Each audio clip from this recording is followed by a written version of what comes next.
5월에 설 명절 때 저희 이제 장모님하고 장모님 저희 사모님 자매가 우리 사모님까지 해서 둘이 있어요. 딸 셋이 있는 거죠. 딸 셋 그리고 저와 같이 우리 필리핀 황성 교사님이 계시는 필리핀에 여행을 다녀왔습니다. 장모님께서 이게 경로당에 가시면 거기 있는 그 어르신들이 그런 자랑을 한다는 거예요. 나는 어디 갔다 왔어. 뭐 베트남 갔다 왔어. 뭐 일본 갔다 왔어. 이렇게 이야기하시는데 우리 장모님은 한 번도 여기 나갔다 온 적이 없어가지고 되게 그게 부러우셨나 봐요. 그래서 차라리 이제 말씀을 가고 싶다 이게 아니라 돌려서 말씀을 하셨어요. 그래서 그러면 우리가 한번 모시고 가자 이렇게 이야기했는데 다들 평일은 바쁘잖아요. 바빠서 시간을 못 내는데 그러면은 올해 그 설 명절 연휴가 길었기 때문에 그러면 이 설 명절에 갔다 오자 모시고 갔다 오자 그랬습니다. 근데 설 명절이 때는 비싸잖아요. 항공료도 비싸고 다 비싸니까 다 가지 못하고 대표로 딸 3명하고 제가 이렇게 갔다 왔습니다. 그러니까 제가 이제 뭐 물건 들고 꾸준히 하라고 이제 간 거죠. 그래서 이제 제가 진행을 하면서 막 이렇게 알아보다 보니까 뉴스에 사람들이 많이 몰리기 때문에 뭐 출구 입구장에 1시간, 2시간씩 서 있어야 된다. 뭐 1시간, 2시간 이상 일찍 갔는데도 겨우 비행기 탔다. 뭐 그런 뉴스가 막 나오는 거예요. 그래서 이 연세비신 이 장모님을 오랫동안 기다리게 할 수는 없잖아요. 어떻게 하면 빨리 들어갈 수 있는 방법이 없을까 하고 제가 막 뒤졌어요. 아주 며칠 동안 뒤지다가 딱 하나를 발견했어요. 그게 뭐냐면 교통 노약자 우대 서비스가 있는 거예요. 여러분 연세 드신 분들 또 이렇게 임산부 또 어린 아이 이런 사람들 가지고 교통 노약자 우대 서비스를 받을 수가 있고 또 그분 가족 일행은 한 몇 명 정도 같이 들어갈 수가 있어요. 그래가지고 제가 다 가서 이 입구가 다릅니다. 다른 분들은 이쪽에 줄이 쫙 서 있는데 여기 가서 우리 장모님의 그 여권을 보여주면서 이 연세가 많다. 노약자 우대 서비스 받을 수 있다. 그러니까 그분이 딱 보더니 이 가족이냐고 들어가라고 들어갔어요. 그러니까 다른 분들 줄이 쫙 서 있는데 우리는 그냥 쭉 들어가니까 줄 서 있는 분들이 저희를 보면서 뭐야? 이러면서 되게 부러워하는 것을 보았습니다. 자, 입구에서 어디든지 이렇게 들어가든지 간에 들어갈 수 있는 자격을 갖고 있는 사람만이 들어갈 수가 있는 겁니다. 우리가 영화를 보고 박물관을 가더라도 티켓을 끊어야지만이 그 안에 들어갈 수 있지 티켓 없이는 아무도 들어갈 수가 없습니다. 자, 그런데 우리가 티켓을 구입해서 들어가는 것보다 또 초대를 받아서 들어가는 것은 또 다른 의미가 있습니다. 티켓은요, 내 힘으로 내 돈으로 끊어서 들어가는 거잖아요. 근데 초대라고 하는 것은 나의 의지보다는 초대한 분의 영향력 때문에 우리가 들어갈 수가 있는 거예요. 저는 목사다 보니까 예전에 사역할 때 교회 성도님들 중에서 사장님들이 계시잖아요. 그분들이 자신의 회사로 우리를 초대하고 또 자신의 회사에서 행사를 할 때 우리를 초대하는 경우도 있어요. 그러면 이제 초대장을 가지고 그 입구에 가면은 다른 사람들은 일일이 티켓 사가지고 뭐 이렇게 하긴 하는데 우리는 초대장 딱 보여주면은 다른 쪽으로 탁 인도를 하고 아니면 그 근처 가가지고 성도님한테 전화해서 여기 왔습니다. 그러면 그 성도님이 직접 나중에 나오잖아요. 사장님이니까 여기 됐다 내가 모시고 가겠다고 내 손님이라고 그러면은 그 직원들이 그냥 또 특별하게 다른 통로 통해서 또 들어가고 서비스를 받는 경우들이 있었습니다. 그런데 아무리 초대를 받았다 할지라도 초대받는 곳이 위험하고 또 악취가 나고 도저히 사람이 갈 수 없는 곳이라면 돈을 준다고 해도 사람들은 가지 않을 겁니다. 하지만 너무나 좋은 곳이라면 오지 말라고 해도 사람들은 어떠한 방법을 써서라도 들어가려고 할 것입니다. 자, 오늘 성경에는요, 우리가 요한계시록을 지난주부터 살펴보고 있는데 아무나 들어갈 수 없는 곳, 하지만 하나님의 초대를 받은 자만이 들어갈 수 있는 곳이 있다는 거예요. 거기가 어디냐? 하나님의 나라 천국이라고 하는 곳입니다. 하나님 나라 천국은 모든 사람들이 가고 싶어 하지만 아무나 갈 수 없습니다. 어제 동강교회 그 선교팀, 전도팀이 와서 경로당에서 이제 그 복음을 증거할 때 제가 좀 참석을 했어요. 좀 있었는데 이제 그 말씀을 전하신 목사님이 여러분 소원 있으면 하나만 이야기해 보세요. 그랬더니 한 분이 손을 부쩍 들이니 천당 가고 싶어요. 이러는 거예요. 네. 이제 그분이 이제 언젠가는 우리 한번 오겠다고 딱 한 번만 갈 거라고 이제 그랬는데 천당 가고 싶어요. 딱 그렇게 하시더라고요. 과연 이 세상에 살아가는 사람들 중에서 천국 가기 있는 사람 있겠습니까? 나 천국 가기 싫어. 난 지옥 가고 싶어. 이런 사람은 한 명도 없을 것입니다.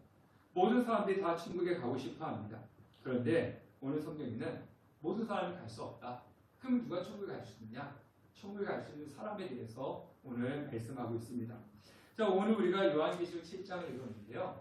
우리 요한계시록 6장은 우리가 어떤 일이 나는지 알아봐야 됩니다.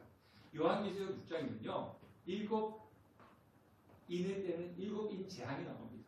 네, 그 첫 번째 인을 떼고 두 번째 인을 떼고 세 번째 인을 뗄 때 적그리스도가 등장하고 이 땅의 기근과 내란과 전염병으로 전 세계 인구 4분의 1이 죽게 됩니다.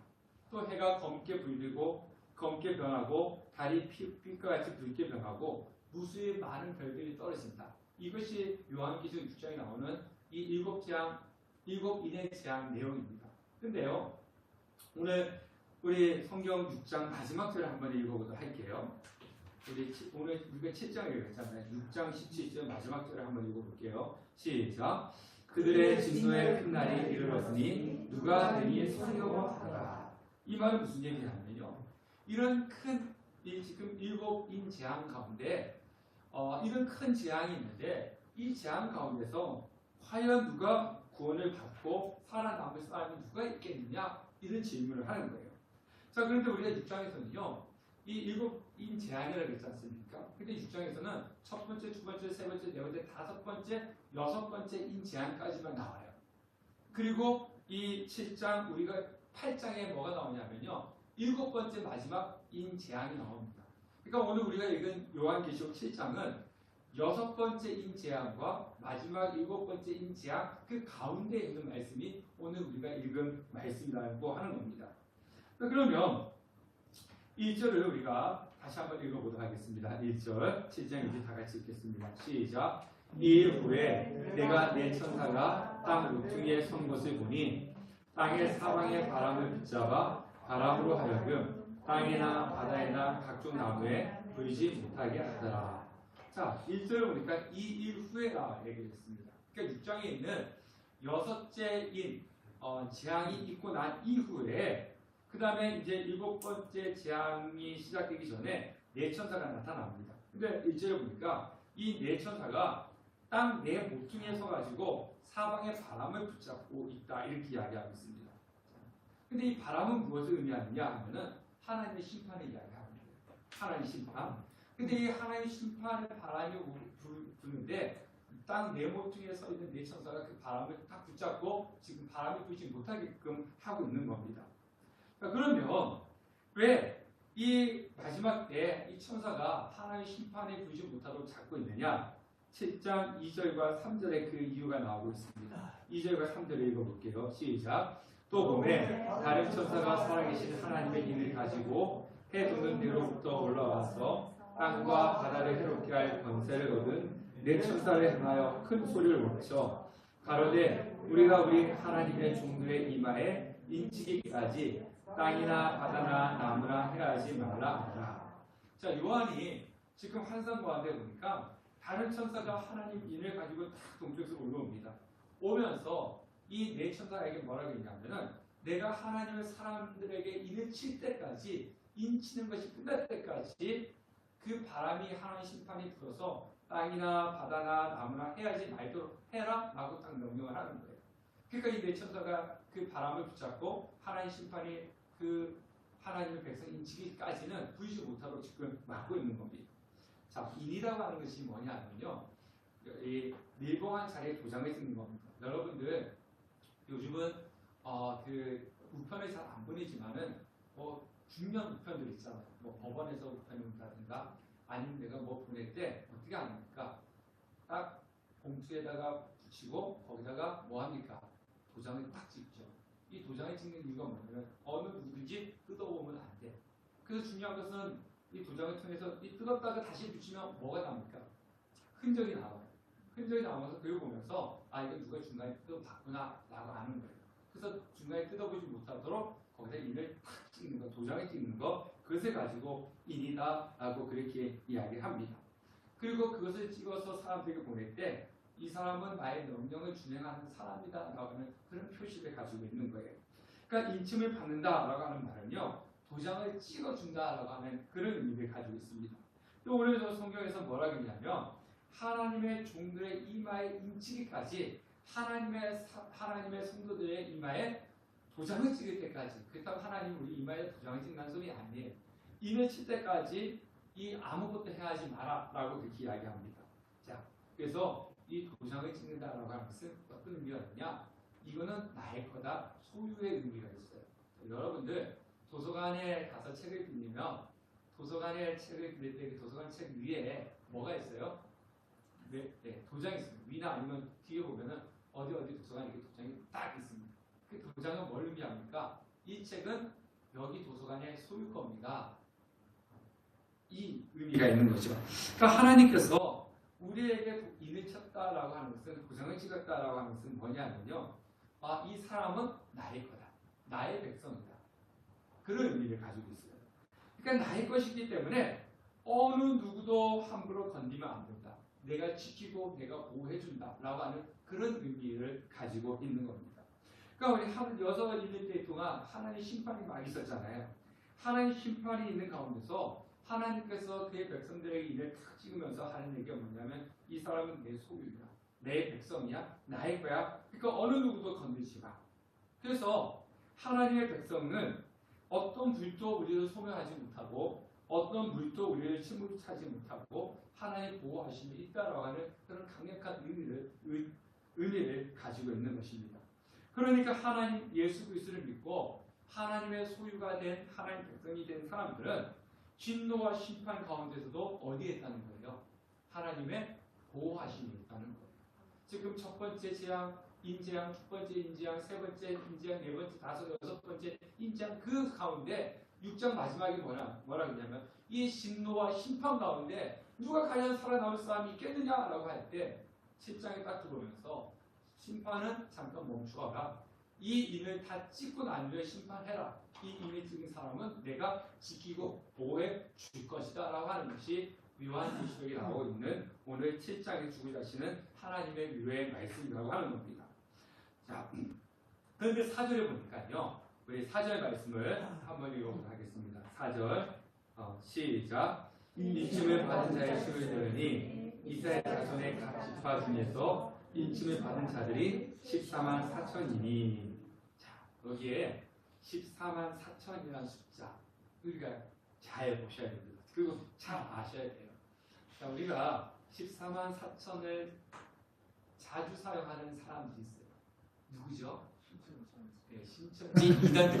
꼭 신천지만 그런 게 아니에요. 이단들이 이 14만 4천이라는 숫자를 자주 사용을 합니다. 그런데 그들이 말하는 14만 4천은 잘못된 것을 퍼뜨리는 거예요. 그리고 우리가 이 14만 4천을 제대로 알지 못하면 신천지나 이단들이 와서 그 이야기할 때 잘 모르니까 그런가 봐 하면서 넘어갈 수가 있어요. 자, 신천지나 이단들이 하는데요, 이 사람들이 나오는 이 14만 4천은 뭐라고 그러냐면 봐라, 인침을 받는 사람이 14만 4천 명이라고 하지 않느냐. 그러니까 구원을 받는 사람이 몇 명이라는 소리예요? 14만 4천 명이 구원을 받는 거다. 다 그렇게 이야기합니다.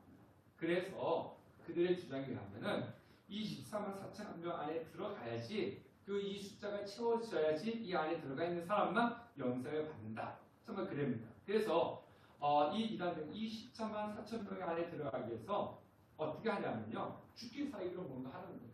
전도도 하고 자신의 재산을 팔아서 갖다 바치고. 왜 14만 4천 명 안에 들어가야 됩니까? 이 안에 들어가는 사람들만 구원을 받는다. 그렇게 하니까 그렇습니다. 자, 어제 동강교회 아우리치 와서 전도하는 것을 보면서 여러분들이 어떤 은혜를 받으셨나요? 저는 그것을 보면서 우리가 참 전도를 많이 안 한다. 우리 나름대로 그래도 전도를 한다라고 생각했는데 우리는 너무 전도를 안 한다라고 생각을 했습니다. 저는 그분들이 올 때 이 더운데 와가지고 과연 몇 명을 만나서 몇 명을 할까? 저는 그런 염려가 앞섰어요. 그래서 좀 날씨가 선선하면은 오지 그러면서 마음을 갖고 있었는데 근데 어저께 다 전도를 하고 나서 우리 그 마지막까지 참석한 성도님들 들었겠지만은 그분들이 간증을 하는데 한 영혼 만난 것 때문에 그 기뻐하고 한 영혼 만난 것 때문에 간증하고 막 이런 것을 보면서 제가 참 많이 부끄러웠습니다. 그리고 어저께 같이 오신 목사님 말씀 들어보니까 그 교회는 가을에 저희 함께하는 축제처럼 가을에 천도 축제가 하는데 1000명이 오고요. 1000명이. 근데 어떤 분이 300명씩 데리고 오고 막 그러는데요. 근데 300명씩 막 데리고 오는데 사비로 막 털어가지고 선물을 막 사가지고 자기 사비로 선물을 사가지고 오면 주고 또 사비로 막 전도지를 만들어서 막 뿌리고 뭐 사비 들여가지고 오면 밥 사줄게 해가지고 몇백 명 데리고 오신 분이 다 그 사람들이 사비로 밥을 사주면서 전도를 하신다는 겁니다. 얼마나 열심입니까? 그런 거 비하면 우리는 정말 전도 안 하는 거잖아요. 그죠? 자, 그런데요. 이 분들보다 더 죽기 사이기로 전도하는 사람들이 있어요. 그 사람들이 누구냐면 이단이에요. 왜 그렇습니까? 14만 4천 명 안에 들어가야 되거든요. 14만 4천 명만 구원을 받기 때문에 14만 4천 명 안에 들어가기 위해서는 더 죽기 사이기로 뭔가를 하는 겁니다. 자, 그런데요. 어떤 일이 생기냐면 그렇게 해서 열심히 하다 보니까 신천지나 다른 이단들이 각지 나름대로 신도들이 14만 4천 명이 넘었어요. 14만 4천 명만의 구원을 받는다고 했는데 14만 4천 명이 넘어버렸어요. 그럼 어떻게 되는 거예요? 14만 4천 명을 바뀌는 사람들은 우리는 구원 못 받으니까 우리는 안 된다. 이게 아니라 이제 그들은 어떻게 이야기하냐면 자, 그러면 저 안에 14만 4천 명이 있는데 바뀌는 사람들이 더 열심히 하면은 이것이 바뀔 수가 있어. 이 안에 들어있어도 열심히 하지 못하면 밖으로 벗어나고 열심히 하면 안에 들어갈 수 있어요. 그래서 서로 간에 뭘 시키는 거예요? 경쟁을 시키는 거예요. 그러니까 이단에 빠지면 뭐합니까? 집 나오는 거예요. 네. 집 나와서 집 팔아가지고 갖다 바치고 집 나오고 뭐 그런 겁니다. 왜? 14만 4천 명을 그 숫자로만 보기 때문에 그런 일들이 일어나고 있는 겁니다. 자, 그래서 우리가요. 나 스스로 내가 노력해가지고 구원을 받는다라고 하면요. 우리 기독교만 말고 기독교 빼놓고는 다 구원이 어디에 있어요? 행위에 있습니다. 네. 내가 뭔가 착하게 살고 내가 뭔가 공력을 쌓고 내가 뭔가를 하면은 구원을 받는다. 얼마나 비참합니까? 그 노력을 하기 위해서 공력을 쌓기 위해서 죽기 살기로 몸부림치는데 그러면은 그 사람들이 얼마나 행복하겠습니까? 참혹한 거죠. 그것은 14만 4천 명이라고 이 숫자를 잘못 알고 있기 때문에 그렇습니다. 자, 그러면 오늘 성경에 나오는 이 14만 4천 분명히 성경에는 하나님께 인침을 받은 사람이 14만 4천 명인데 그러면은 이 14만 4천 명이 무슨 뜻이냐 라는 것을 우리가 아셔야 됩니다. 그래서 오늘 여러분 잘 들으셔야 돼요. 자, 이 숫자를 풀기 위해서는 유대인들이 가지고 있는 각 숫자에 대한 의미를 살펴봐야 됩니다. 자, 우리나라 사람들은 무슨 숫자 싫어합니까? 사자 싫어하죠. 왜 사자 싫어합니까? 네, 주기사. 그래가지고 뭐 이 아파트에도 요즘은 별로 그런 게 없는데 어쨌든 사자에다가 F 이렇게 누르지 않습니까? 그리고 어떤 데는 사자도 1, 2, 3, 5라고 이제 바뀌는 데도 있고 우리나라는 개념이 사자가 이거는 주기사이기 때문에 싫어하는 거예요.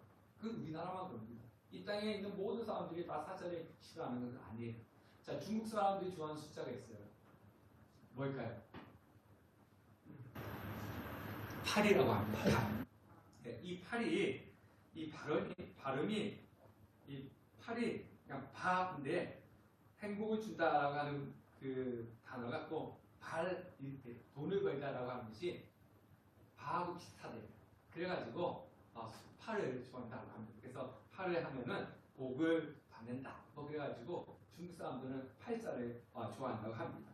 그러니까 각 나라들마다 좋아하는 숫자가 있고 각 나라마다 숫자의 의미가 있다는 거예요. 근데 이 히브리 사람들, 이스라엘 사람들도 그래요. 유대인들에게 숫자 3은요 완전하다라고 하는 그런 뜻을 가지고 있어요. 성부, 성자, 성령이잖아요. 그리고 유대인들의 숫자 4는요 피조물을 이야기합니다. 그래서 우리 7장 1절에 보니까 천사가 땅 어디에 있었어요? 네 천사가 땅 모퉁이에 있었잖아요. 그러니까 이 피조 세계를 이야기하는 거예요. 이 땅을 이야기하는 거예요. 사자가. 그리고 유대인들에게 있어서 7자는 완성이라고 하는 뜻을 갖고 있어요. 그래서 하나님이 천신창조를 7일 동안 하신 거잖아요. 그리고 이 재앙도 보면은 7재앙이 계속 나올 겁니다. 이 7이라고 하는 것은 유대인들에게는 완성이다라고 하는 그런 의미를 가지고 있어요. 자, 그러면 이 14만 4천의 이야기에서는 어떤 숫자를 알아야 되냐면요. 자, 여기 화면을 보면 14만 4천 있고 밑에 어떻게 있어요? 이 수학 공식인 줄 알았죠? 12 곱하기 12 곱하기 뭐예요? 1000이지. 네. 자, 요걸 알아야 돼요. 자, 그 12 곱하기 12 곱하기 1000 하면 뭐가 나오냐면 14만 4천이 나오는 거예요. 자, 그러면 이 12가 뭐냐? 앞에 12는 이스라엘 지파가 몇 지파입니까? 12지파. 뒤에 12는 뭡니까? 사도 예수님의 제자가 몇 명이었죠? 12명. 자, 그러면 12지파는 무엇이냐? 구약의 예수 그리스도를 믿는 하나님의 백성들을 얘기한다. 뒤에 12는 예수님의 제자 12명이지만 신약 시대의 예수를 믿는 사람들이 이야기하는 겁니다. 그러니까 구약의 예수 그리스도를 믿는 사람들 12, 신약의 예수 그리스도를 믿는 사람이 12 이렇게 되는 겁니다. 자, 그러면 그러니까 12 곱하기 12는 뭐냐? 구약과 신약의 예수 그리스도를 믿는 성도들을 의미하는 거예요. 그럼 1000은 뭐예요? 1000. 자, 1000이라고 하는 것은 어떤 의미가 있냐? 이스라엘 백성들은 많다라고 하는 그런 의미를 갖고 있습니다. 자, 우리는 돈 많은 사람을 가지고 뭐라고 그럽니까? 부자라고 하죠. 돈 많은 사람 부자라고 하지만 좀 더 백만장자라고 그러잖아요. 우리 백만장자. 자, 아니 100만보다도 1000만 그 뭡니까? 억인가요? 뭐 억만장자 뭐 이렇게 하면 되는데 우리 예전에 보면 왜 돈 많은 사람을 가지고 100만장자 그랬습니까? 1000만장자. 1000만장자는 들어보셨나요? 1000만장자로 쓰시는 분은 100만장자 그죠? 왜냐하면 그 당시에 돈이 많다라고 하는 의미, 부자라고 하는 의미는 뭐냐면은 100만이었기 때문에 100만장자. 그래서 지금 또 우리도 돈 많은 사람, 또 부자라고 얘기하지만 아, 저 사람은 100만장자 이러면 우리가 어떻게 받아들여요? 저 사람 100만 원 갖고 있는 사람이야 이렇게 듣는 게 아니라 부자야 돈 많은 사람이야 이렇게 받아들이잖아요. 1000이라고 하는 것도 이스라엘 백성들은 많다라고 하는 그런 의미를 가지고 있는 겁니다. 자, 그러니까 하나님의 택한 사람을 가리키는 12와 많다라고 하는 의미를 가진 그러니까 12 곱하기 만을 곱해서 11,000이잖아요. 오늘 우리가 5절부터 8절까지 보면은 각 지파가 막 나오면서 뭐라 얘기합니까?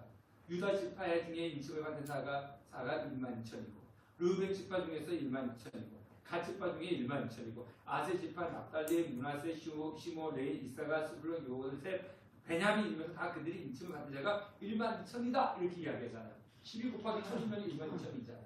그죠? 자, 이건 뭐냐면 이 지파에서 구원을 받은 사람 모두를 이야기하는 거예요. 모두를 이야기하는 거죠. 그러니까 다시금 이야기하고자 뭐냐면 14만 4천 명은 그냥 숫자 14만 4천이 아니라 구원받은 사람들을 가리키는 숫자고요. 구원받은 사람들의 숫자가 많다 적다? 많다라고 하는 의미를 가지고 있습니다. 그리고 하나님께서 구원하시는 사람들의 숫자가 많다라고 하는 것이지 그냥 단순히 14만 4천이다 이런 의미를 갖고 있는 것은 아니라는 거죠. 그러니까 이단들이 그렇게 이야기하고 우리가 이것을 모르면은 14만 4천 이야기하면 우리가 헷갈리는 거예요. 14만 4천은 상징적인 숫자고 신약이나 구약, 신약, 예수 그리스도를 믿는 많은 사람들을 의미를 하는 겁니다. 자, 그 다음에 9절과 10절 말씀을 읽어보도록 할게요. 시작. 이 후에 내가 보니 한 나라와 족속과 백성과 방언에서 아무도 능히 셀 수 없는 큰 무리가 나와 흰옷을 입고 손에 중요가지를 들고 보좌와 어린 양 앞에 서서 큰 소리를 외쳐 이르되 구원하심이 보좌에 앉으신 우리 하나님과 어린 양께 있다. 자, 여기도 보니까 흰옷 입은 무리들이 각 나라와 족속과 백성과 방언에서 나왔다는 겁니다. 그러니까 모든 나라 그리고 모든 족속들, 백성들 방언에서 나왔습니다. 이것은 뭐냐? 전 세계를 의미하는 거예요. 하나님의 백성들은 어디에 있습니까? 대한민국에만 있습니까? 아니죠. 이 땅의 모든 곳에 심지어 북한에도 예수 믿는 사람들이 있어요. 소수라고 하는 것 뿐이지 중동에, 이슬람에, 그 다음에 이스라엘 다 있습니다. 예수 믿는 사람은 다 세계 곳곳에 있습니다. 나라가 다르고 족속이 다르고 백성이 다르고 방언은 언어입니다. 언어가 다르지만 예수 그리스도를 믿는 믿음으로 구원을 받는 일은 똑같다는 거예요. 네. 그러므로 믿음으로 예수 그리스도의 흰옷을 입게 된다는 것입니다. 자, 그런데 우리가 여기서 짚고 넘어갈 것이 하나 있어요. 이단들이 또 하는 이야기가 뭡니까? 구원은 누구에게만 있다? 이단들은 자기들에게만 있다는 거예요. 네. 그래서 이단들은요, 신천지 나름대로 지네들한테만 구원이 있고, 안산홍은 나름대로 자기들에게만 구원이 있고, 정명석은 정명석 나름대로 자기들만의 구원이 있다, 그렇게 이야기해요.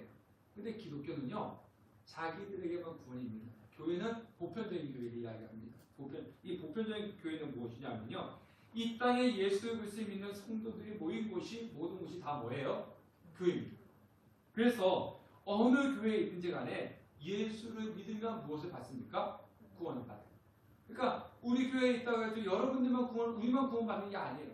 지금 아프리카나 미국이나 아니면 우리나라 시골이나 어디든지 예수 그리스도를 믿는 사람들이 모여있는 그 교회에 있는 분들이라면 다 뭐 한다고요? 예수를 믿습니다. 나라가 다르고 족속이 다르고 언어가 다르고 모든 살아있는 것이 다르다 할지라도 교회가 크든지 작든지 간에 예수 그리스도를 믿다면 그 교회에 있는 사람들은 다 뭐를 받는 거예요? 구원을 받는 겁니다. 근데 이단들은 자기만 구원 받는다고 하죠. 간혹 가다가 우리 기독교도 보면 자신들의 교회가 진짜라고 하면서 다른 교회 열심히 다니는 분들, 강제로 자기 교회 이끌어 가시는 분들이 있는데요. 그런 건 하면 안 됩니다. 그거는 전도가 아닙니다. 약탈이에요, 약탈. 왜 다른 교회 열심히 다니는 분들 열심히 다니라고 하면 되지, 자기 교회가 제일 좋다고 뭐 안 다니고 있다든가, 뭐 교회를 여기 갈까 저 갈까, 뭐 1인 난다든가, 뭐 쉬고 있는 분들이라든가, 이런 분들이 전도하면 되는 거예요. 열심히 다니는 분들을 막 자기 교회로 막 강제로 끌고 가고 그 자기 교회가 제일 좋은 것처럼 끌고 가는 것은 전도가 아닙니다. 약탈입니다. 교회는 자기들만이 구원이 있는 것이 아니라 예수 그리스도를 믿는 모든 백성들은 다 구원을 받는 것입니다. 자, 그런데 오늘 여기 보니까 이 아무도 능히 셀 수 없는 큰 물이라고 했습니다. 네. 그러니까 예수님께서 피값으로 주고 사신 그 예수 그리스도를 믿는 백성들이 숫자가 어떻다는 겁니까? 셀 수 없을 만큼 많다는 거예요. 14만 4천에 제한되어 있는 것이 아니라 셀 수가 없을 정도로 많다는 겁니다. 그런데 그들이 무엇을 들고 있었습니까? 네, 손에 종려 가지를 걸었다고 했습니다. 종려 나무 가지는 승리를 이야기합니다. 그러니까 예수 그리스도를 믿는 성도들은 지금은 박해를 받고 연약해 보이고 망할 것 같아 보이지만 결국은 그들이 무엇을 한다는 겁니까? 이 땅에서 승리를 한다는 거예요. 자, 사도 요한은 이런 환상을 통해서 보고 있습니다. 그러면서 정말 이들이 대체 누구냐, 어디서 온 자들이냐라고 대해서 궁금했는데 13절과 14절 말씀 보면 24장로 중에 하나가 요한에게 묻습니다. 이 흰옷 입은 자들이 누구냐, 그리고 어디서 왔느냐 그러니까 요한이 뭐라 그러냐면 당신이 알지 않습니까? 내가 어떻게 압니까? 그러니까 그 장로가 뭐라 그러냐면 이는 큰 환란에서 나오는 자들인데 어린 양의 피에 그 옷을 씻어 희게 된 자들이다, 이렇게 이야기합니다. 흰 옷을 입은 사람들, 큰 환란에서 나오는 자들. 뭡니까? 큰 환란은 이 세상에서 예수 그리스도를, 교회를, 예수 그리스도 믿는 성도를 박해하는 세상을 이야기합니다. 그러니까 이 세상 속에서 믿음으로 악한 세상을 이긴 성도들, 예수 그리스도를 믿고 예수 그리스도의 보혈의 피로 죄 사함 받은 사람들을 이야기하는 것입니다. 결국 어린 양의 피로 예수 그리스도의 보혈로 흰 옷을 씻겨서 희게 된 자들, 예수 그리스도를 믿는 자들, 그 사람들이 바로 어디 가는 자들이냐? 바로 하나님 나라 천국에 가는 자들이다 라고 하는 겁니다. 자, 천국이라고 하는 것은요, 그 하나님 나라에 들어가는 자격은 하나님부터 인침을 받고 흰 옷을 입은 자들입니다. 예수님을 믿고 예수 그리스도의 보혈로서 깨끗함을 받은 사람들만이 하나님 나라에 들어갈 수가 있는 것입니다. 그래서 우리는 예수 그리스도를 믿고 예수 그리스도의 보혈로서 죄 사함을 받고 천국에 들어갈 수 있는 자격을 갖고 있는 사람들을 갖다가 뭐라 부르냐? 성도라고 부르는 거예요. 네, 성도는 아무도, 그냥 우리는 교회 오면 무조건 성도님 부르는데요. 성도는 누가 불러주는 겁니까? 하나님께서 불러주는 겁니다. 너는 예수를 믿고 예수 그리스도의 보혈의 피로 깨끗함을 받은 흰옷을 입은 자들이기 때문에 나는 너를 성도라고 부른다. 너는 하나님 나라의 천국에 들어올 자격을 가지고 있다. 그 증거가 성도입니다. 그래서 우리는 성도라고 하는 것을 부르는 때, 교회 다니니까 성도야, 이게 아니라 나는 하나님 나라에 들어갈 수 있는, 천국에 들어갈 수 있는 자격을 갖고 있는 하나님께 주신 사람이야. 여기에 대한 자부심을 가지셔야 되는 거예요. 자, 그럼 천국은 어떤 곳이냐? 우리 16절, 17절 읽어보도록 하겠습니다. 다 같이 읽겠습니다. 시작. 그들이 다시는 줄이지도 아니하며 목마르지도 아니하고 해나 아무 뜨거운 기운에 상하지도 아니하니 이는 보좌 가운데 계신 어린 양이 그들의 목자가 되사 생명수 샘으로 인도하시고 하나님께서 그들의 눈에서 모든 눈물을 씻어 주실 것입니다. 자, 천국은 어떤 곳이라고요? 줄이지도 않고 목마르지도 않고 해나 뜨거운 기운에 상하지도 않고 어린 양 예수님께서 우리의 목자가 되어 주셔서 우리를 생명수 샘으로 인도하시고 그리고 우리의 눈에서 무엇을 닦아 주신다고요? 모든 눈물을 씻어 주신다. 그것이 바로 천국이다라고 하는 겁니다. 자, 제가 지난주에 얘기했잖아요. 요한계시록이 쓰여진 당시는 로마의 박해가 있는 시절이에요. 로마 박해 가운데 살아가는 성도들의 눈에는 항상 무엇이 있었을까요? 예, 눈물이 있었죠. 또 굶주림이 있었죠. 목말랐습니다. 해를 당했습니다.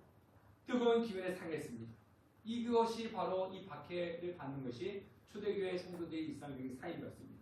신앙 때문에 직장에서 쫓겨났어요. 우리 코로나 때 어저께 제가 잠깐 보니까 이 코로나 때 대면 예배 드렸다가 처벌받은 사람들 있잖아요. 그래서 이제 재판했는데 무죄라고 어제 판결이 났습니다. 네, 코로나 때 정부가 교회 나가면은 다른 데도 괜찮은데 교회 대면 예배 나오면 막 직무해지시키고 막 그랬잖아요. 근데 어제 재판에서 무죄라고 판결이 났습니다. 우리 코로나 때 교회가 얼마나 많은 핍박을 당했습니까? 네. 그러니까 신앙 때문에 직장에 쫓겨난 사람도 있었고, 뭐 지금은 그렇지 않지만 북한이나 뭐 이런 고문을 당하는 사람도 있고, 초대교회 때 화형을 당하는 사람도 있고, 굶주린 사자에 밥이 된 사람도 있고, 또 순교를 당한 순교자의 가족의 눈에는 눈물이 마르지 않았습니다. 근데 하나님께서 하신 말씀이 이거지 않습니까? 너희의 고난을 내가 다 알고 있다. 나도 너희와 함께 고난을 당하고 있다.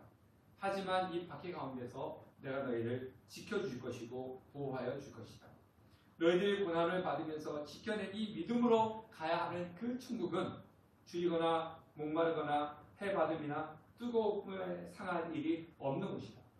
예수 그리스도께서 목자가 되어 주셔가지고 생명수 샘물을 인도하시고 그리고 세상에서 흘린 너희들의 그 눈물을 예수께서 닦아 주실 곳이다. 이렇게 말씀하고 계시는 것입니다. 그래서 사도 바울은 로마서 8장 18절에 생각하건대 현재의 고난은 장차 우리에게 나타날 영광과 비교할 수 없다. 우리가 잠시 받은 환난에 경한 것이 지극히 크고 영원한 영광에 중요한 것을 우리에게 이루려 함이니 주님을 위한 고난은 우리에게 영원한 영광으로 주어질 것입니다. 환난은 우리를 하나님께 주시는 영광으로 인도합니다. 우리는 지금 어디를 향해서 걸어가고 있습니까? 하나님 나라를 향해서 걸어가고 있는 겁니다. 이 땅에 살면서도 우리는 항상 마음에 품어야 되는 것이 뭐냐면 하나님 나라 천국입니다. 때로는 두렵고 힘들고 또 때로는 예수 그리스도를 믿기 때문에 고난이 찾아온다 할지라도 주님과 함께 우리는 그 길을 헤쳐나가야 될 것입니다. 우리의 눈물을 씻어주시는 그날까지 우리는 믿음의 길, 어떤 환난과 고난이 있다 할지라도 예수 믿고 걸어가는 이 믿음의 길을 걸어가며 반드시 우리 뒤에는 모든 눈물을 씻어주시는 그 영광의 자리가 우리를 기다리고 있을 것입니다. 그 주님을 따르고 주님의 이 신앙의 길을 걸어가는 우리 함께하는 교회 성도님 되시기를 주님의 이름으로 축원합니다.